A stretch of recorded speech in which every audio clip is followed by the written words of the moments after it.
അപ്പൊ ഇന്നത്തെ lunch special എന്തുവാ ശരിക്കും? ഒരു യാത്രയിലാണ്. അപ്പോൾ വഴിയരിയിൽ കണ്ട കടയാണ് കഞ്ഞി. കഞ്ഞി കറികൾ പ്രതീക്ഷിച്ച പോലെ തന്നെ കിട്ടി.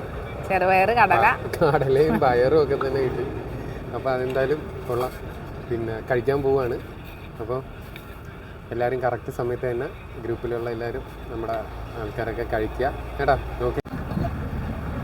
അപ്പോൾ ഇന്നത്തെ ലഞ്ച് സ്പെഷ്യൽ എന്താണെന്ന് അറിയാമോ? കഞ്ഞി, പയറ്, കടല, മോര്. ഞങ്ങളിങ്ങനെ യാത്ര ചെയ്യുന്ന സമയത്ത് ഏറ്റവും ഇഷ്ടപ്പെടുന്ന കാര്യം എന്ന് പറഞ്ഞാൽ ഇങ്ങനെയുള്ള സാധനങ്ങളാണ് കേട്ടോ. പിന്നെ എന്താ പറയുക, ഇതൊക്കെ ആകുമ്പോഴത്തേക്കും നമുക്ക് വയറിനും കേടില്ല, അത്യാവശ്യം നല്ല ഇതായിട്ട് കഴിക്കുകയും ചെയ്യാം. അപ്പോൾ അതെ ചെറുപയർ പുറത്തുനിന്ന് കഴിക്കാനാണെങ്കിൽ ഒന്ന് അല്ലേ, കഞ്ഞി കുടിക്കാനാണെങ്കിൽ വീട്ടിൽ നിന്ന് കുടിച്ചൂടെ അല്ലേ എന്നായിരിക്കും അടുത്ത ചോദ്യം വരുന്നത്. അതെ അതെ വേറെ ഇളക്കിയല്ലേ, എനിക്ക് ഇങ്ങനെ കുടിക്കാനാണ് ഇഷ്ടം. അപ്പോൾ അതെ അതുപോലെ തന്നെ നല്ല അടിപൊളി മോരും ഉണ്ട് കേട്ടോ. അപ്പോൾ ഇന്നത്തെ ലഞ്ച് സ്പെഷ്യൽ ഞങ്ങളത് കഞ്ഞിയും പയറും.